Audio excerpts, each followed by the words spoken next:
Hello दोस्तों, स्वागत है आपका हमारे यूट्यूब चैनल परीक्षा आईएएस में। कैसे हैं आप लोग? आशा करती हूँ आप सभी अच्छे होंगे और अपनी हेल्थ का अच्छे से ध्यान रख रहे होंगे। तो शुरुआत करते हैं आज के लेक्चर की बहुत अच्छी सी बात से, जो कि आपको स्क्रीन पर दिख रही होगी। If you believe in your self anything is possible. यदि आपको अपने आप पर विश्वास है तो सब कुछ पॉसिबल है। तो दोस्तों, अपने आप पर विश्वास रखिए। लोग क्या कह रहे हैं इस बात पे आप बिल्कुल ध्यान मत दीजिए। अच्छे से अपने काम को कीजिए, जो आप चाहते हैं वो ज़रूर होगा। तो शुरू करते हैं आज का लेक्चर। हम पढ़ रहे थे आधुनिक भारत। आधुनिक भारत में हमने क्या पढ़ा था? यूरोपीय कंपनियों का आगमन। इसमें हमने क्या पढ़ा था? जो सबसे पहले आए थे पुर्तगाली, उनको हम पढ़ रहे थे। हमने पढ़ लिया था कि पुर्तगालियों की हमारी देन क्या क्या थी, जो कि हमने पिछले वीडियो में पढ़ा था। अब हमें क्या पढ़ना है कि पुर्तगाली डिस्ट्रॉय कैसे हुए, कैसे इन लोगों का पतन हुआ। ठीक है, मतलब कैसे इन लोगों के व्यापार कम होता गया, दूसरी कंपनियां इंडिया में आनी शुरू हुई। तो पहला रीज़न क्या था इनके ख़त्म होने का? ईसाईकरण की नीति। अब ईसाईकरण की नीति मतलब ये जो हमारे इंडियंस थे उनको ईसाई बनाने की जो इनकी नीति थी, इससे जो इंडियंस थे, भारतीय जो जनता थी, उनमें असंतोष पैदा हुआ और वो लोग इन्हें सहयोग नहीं करते थे। उन लोगों ने इनको कोऑपरेट करना बंद कर दिया। ठीक है। अन्य व्यापारियों से शत्रुता। अन्य व्यापारियों से शत्रुता इनकी कैसे हुई? जो आपको याद है ना, इन्होंने शुरू की थी कार्टेज आर्मेडा पद्धति। तो उसमें क्या था, ये किसी और को परमिट ही नहीं देते थे जाने का। तो बाकी लोग इनसे मतलब शत्रुता तो होगी ही, क्योंकि जब कोई और जा नहीं रहा है और इनसे आज्ञा लेनी पड़ती है, इनसे परमिशन लेनी पड़ती है, कौन बर्दाश्त करेगा इस चीज़ को? तो मन ही मन में तो कुड़न होती है ना। तो उन लोगों से इनकी दुश्मनी हो गई, इसलिए इनका ये पक्ष भी कमज़ोर हो गया। उसके बाद क्या होता है? सबसे मेन पॉइंट क्या हुआ? जो स्पेन था, स्पेन उन और पुर्तगाल का, और स्पेन ने पुर्तगाल को जीत लिया। ठीक है, तो ऐसे मतलब जो कंट्री थी वो भी किसी दूसरे के अंडर आ गई। ठीक है, और यहाँ पे भी मतलब ईसाईकरण की नीति वगैरह से जनता में असंतोष पैदा हुआ, इन लोगों को किसी की हेल्प नहीं मिली। तो ठीक है, ये इन लोगों के पतन के कारण थी। ठीक है, अब ये वैसे काफ़ी चतुर लोग थे। अब देखना कैसे चतुर थे, समझाऊंगी आगे। इनके बाद जो आते हैं इंडिया में, वो आते हैं डच। पहले थोड़ा सा एक फैक्ट और जान लेते हैं पुर्तगालियों के बारे में। ये देखिए, आपको स्क्रीन पर दिख रहा है। पुर्तगाली भारत से कब गए? 1961 में। ये सभी तो आप जानते हैं कि सबसे बाद में गए। तो ये कुछ फैक्ट्स हैं। 18 दिसंबर 1961 को भारत ने गोवा पर चढ़ाई की, जहाँ पे पुर्तगाली सबसे लास्ट तक रहे, वहाँ पर भारत ने चढ़ाई की। ठीक है, 19 दिसंबर को पुर्तगालियों से आज़ाद कराया गोवा को। 40 घंटे ये लड़ाई चली, जिस लड़ाई का नाम क्या था? ऑपरेशन विजय। इसको याद रखिएगा कि पुर्तगालियों को भगाने के लिए जो ऑपरेशन चलाया गया था उसका नाम था विजय। और उसमें जो मेजर जनरल थे वो कौन थे? केपी कॉन्डेथ। ठीक है, ऑपरेशन की कमांड जो पुर्तगाल के गवर्नर जनरल थे, वसालो ई सिल्वा, इन्होंने आत्मसमर्पण कर दिया था बाद में हमें। ठीक है, डच। अब पढ़ते हैं हम। जो पुर्तगालियों के बाद आते हैं वो डच आते हैं। ठीक है, डच। डच कहाँ के निवासी थे? नीदरलैंड, हॉलैंड भी जिसे हम कहते हैं। ठीक है, ये नीदरलैंड के निवासी थे और ये इंडिया में आए थे पुर्तगालियों के बाद। ठीक है, अब ये क्या करते हैं? ये पुर्तगालियों को एक तरीके से ख़त्म कर देते हैं पूरे। यहाँ पे जैसे ये है ना, यहाँ इधर मालाबार और कलिकट तट पे अपना पूरा नियंत्रण स्थापित कर लेते हैं, पुर्तगालियों को यहाँ से भगा देते हैं। तो पुर्तगाली उस टाइम क्या करते हैं ताकि ये डच हैं जो यहाँ से आगे ना जाएं?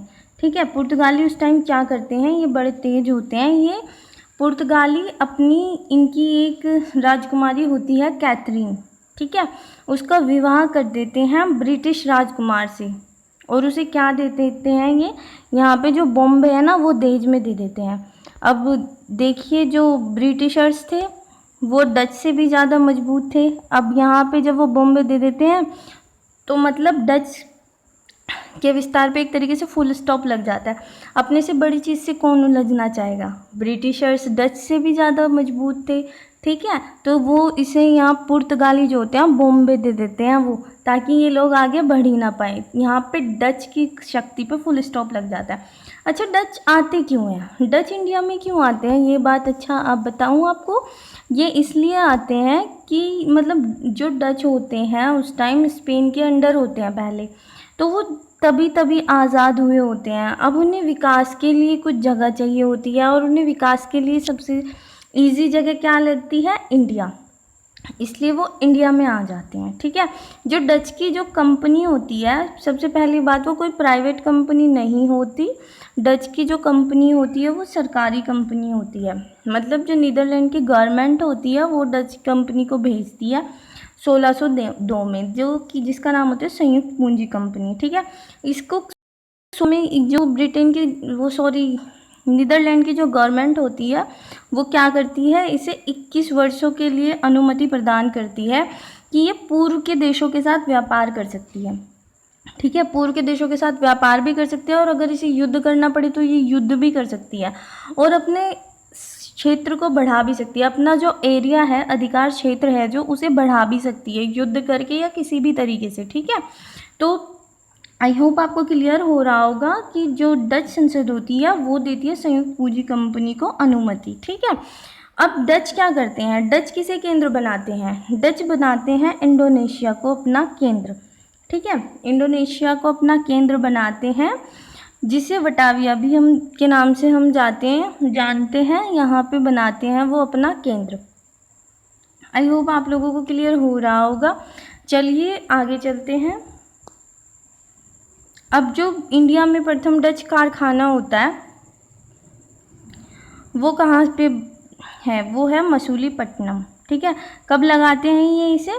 1605 में। 1605 में प्रथम डच कारखाना लगाते हैं मसूलीपट्टनम में। ठीक है दोस्तों, इस फैक्ट को याद रखिएगा। और 1610 में ये क्या करते हैं?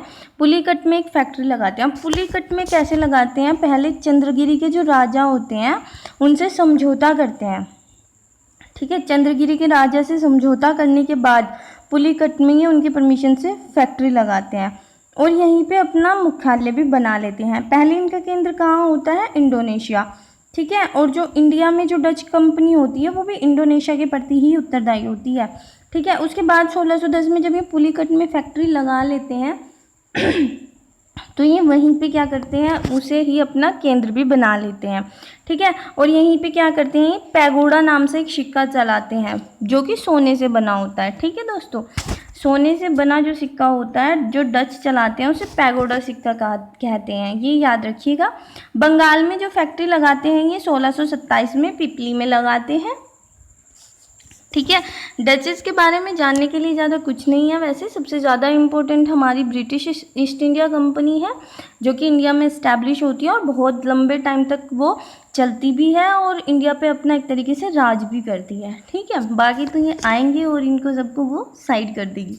ठीक है, तो अब जो डच अन्य फैक्ट्री लगाते हैं अपनी, वो कहाँ कहाँ पे लगाते हैं वो ज़रा हम देख लेते हैं। वो लगाते हैं ये सूरत में, विमलीपट्टनम, नागपट्टनम, चिंसूरा, कोचीन और गोलकुंडा। ठीक है, तो 1690 में जो डच होते हैं वो अपना मुख्यालय बना लेते हैं नागपट्टनम को। ठीक है दोस्तों, आई होप आपको ये समझ आ रहा होगा। और चिंसूरा में ये क्या करते हैं? गुस्तांबुल फोर्ट का भी निर्माण करते हैं। ठीक है, गुस्तांबुल फोर्ट जो डच बनाते हैं वो चिंसूरा में बनाते हैं। यहाँ तक आपको समझ आ गया होगा। अच्छा, तो डच और क्या करते हैं? मालाबार तट से तो करते हैं वो मसालों का व्यापार, और कोरोमंडल तट से क्या करते हैं? सूती वस्त्रों का व्यापार। एक चीज़ होती है, डच कुछ इसलिए भी इंडिया पे थोड़ा सा वो नहीं कर पाते हैं शासन, क्योंकि उनका जो इंटरेस्ट होता है वो इंडिया में होता ही नहीं है, वो मोस्टली इंडोनेशिया में ही होता है। ठीक है, ये चीज़ रखिएगा, इसलिए भी इनकी थोड़ी जो पकड़ होती है इंडिया पे कम होती है। अब जो इनके सेंटर थे इन्हें थोड़ा सा मैप में देख लेते हैं, जिससे कि आपको थोड़ा सा क्लियर हो जाएगा। तो हमने इनका एक पढ़ा है नागपट्टनम। नागपट्टनम यहाँ पे है, थोड़ा सा मैप मेरा छोटा है तो यहाँ पे नागपट्टनम है। नागपट्टनम के ऊपर ही जस्ट है कराईकल। दोस्तों याद रखिएगा, थोड़ा सा ध्यान दीजिएगा, यहाँ लिखना मेरे लिए पॉसिबल नहीं हो पा रहा है। यहाँ पे है कोचीन। कोचीन तो मैंने पहले भी पढ़ा है, तो आपको इसमें कोई वो नहीं होना चाहिए। अच्छा, मुंबई का आप देखेंगे तो यहाँ पे है बम्बई। यहाँ पे जो पुर्तगालियों ने दिया था अंग्रेज़ों को अपनी जान बचाने के लिए। मतलब एक तरीके से कितनी तेज़ राजनीति थी, कितना तेज़ दिमाग चलता था इन लोगों का। इन्होंने सोचा तुम तो रोक नहीं पाओगे डचेस को, तुम्हारे पास इतनी पावर नहीं है, तो क्यों ना इसे सुपर पावर को दे दिया जाए ताकि बीच में ही इनकी पावर पर फुल स्टॉप लग जाए, ठीक है। और जो गोलकुंडा पड़ता है यहाँ पे, यहाँ से जाती है गोदावरी नदी और यहाँ से निकलती है कृष्णा, तो इन दोनों के बीच में क्या पड़ता है, गोलकुंडा, ठीक है। अब हम आते हैं मसूलीपट्टनम, हमारा पड़ता है यहाँ पे, ठीक है। समझ आ रहा होगा दोस्तों आपको थोड़ा सा। और अब रहता क्या है, चिंसूरा यहाँ पे, हमने हुगली पढ़ा था, हुगली के जस्ट नीचे हमारा पड़ेगा चिंसूरा, ठीक है। अब सूरत रहता है, सूरत है हमारा यहाँ पे, ठीक है। दमन से थोड़ा सा ऊपर हमारा सूरत है। आई होप आप लोगों को सभी को क्लियर हो गया होगा। थोड़ा सा वीडियो को ध्यान से देखिएगा, इसमें आपको नाम तो मैं नहीं मेंशन कर पा रही हूँ मैप में, पर आपको क्लियर हो जाएगा जब आप ध्यान से सुनेंगे, ठीक है दोस्तों। तो आज का डिस्कशन में इतना ही, कल हम डचेस के बारे में आगे पढ़ेंगे। आई होप यहाँ तक आपको क्लियर हुआ होगा। मैं लेक्चर ज़्यादा बड़ा इसलिए नहीं बना रही हूँ क्योंकि छोटी चीज़ें होंगी, जल्दी कवर हो जाएंगी, और जल्दबाजी कुछ नहीं है, धीरे धीरे सब अच्छा हो जाएगा। जब आपको इंटरेस्ट आना शुरू होगा तो मैं बड़े लेक्चर भी बनाने लगूँगी। और थोड़ा सा वीडियो इसलिए लेट आती है दोस्तों क्योंकि मेरा खुद का भी 4 अक्टूबर का एग्ज़ाम है और मुझे भी थोड़ा सा प्रिपरेशन के लिए टाइम चाहिए होता है, तो इसलिए मेरी वीडियो थोड़ा सा लेट अपलोड होती है। Sorry for this. जब एग्ज़ाम हो जाएगा उसके बाद से कंटिन्यू वीडियो होगी।